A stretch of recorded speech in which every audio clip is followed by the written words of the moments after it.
So with everything going on as far as not being able to get on tracks, a lot of parks have been shut down, very few trails are available. I understand that a lot of people's seasons are kind of in question and we're uncertain as to whether or not we'll be able to compete. But I think that sometimes you still have to find why you started to begin with, right? I'm sure you heard this before. Sometimes it's tough when you don't know what's to come and you don't understand, well, whether or not, I have anything to work towards anymore.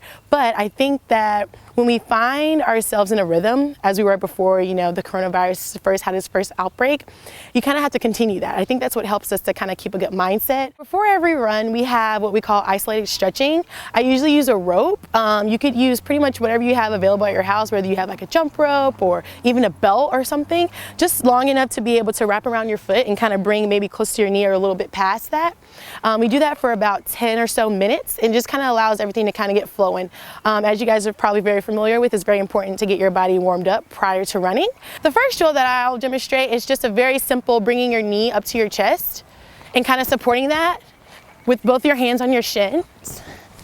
And you can even kind of notice how I'm lifting up a little bit as I move forward.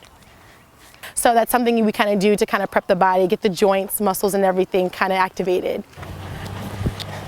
Just kind of getting the heart rate up a little bit. Kind of a fun way to warm up.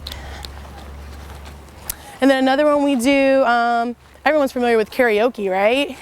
So kind of doing the running motion, making sure your hips stay square and you're not swaying from side to side, but keeping forward.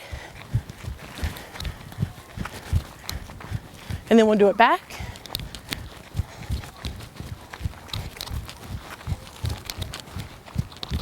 This is another one where you start with short strides, and as you get closer to the end, you open up your stride. And then as you get farther, you keep widening your stride.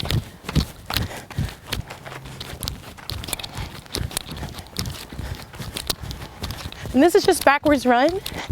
You want to make sure that you're extending your leg back and going back, not too far where you're leaning forward. You want to keep your hips square and straight up, but enough that you're able to feel a nice pull through and back. And make sure you bring your foot back under you. This one's just kind of like a skip with a lunge, and you count to 5, and it's alternating which leg is forward and front.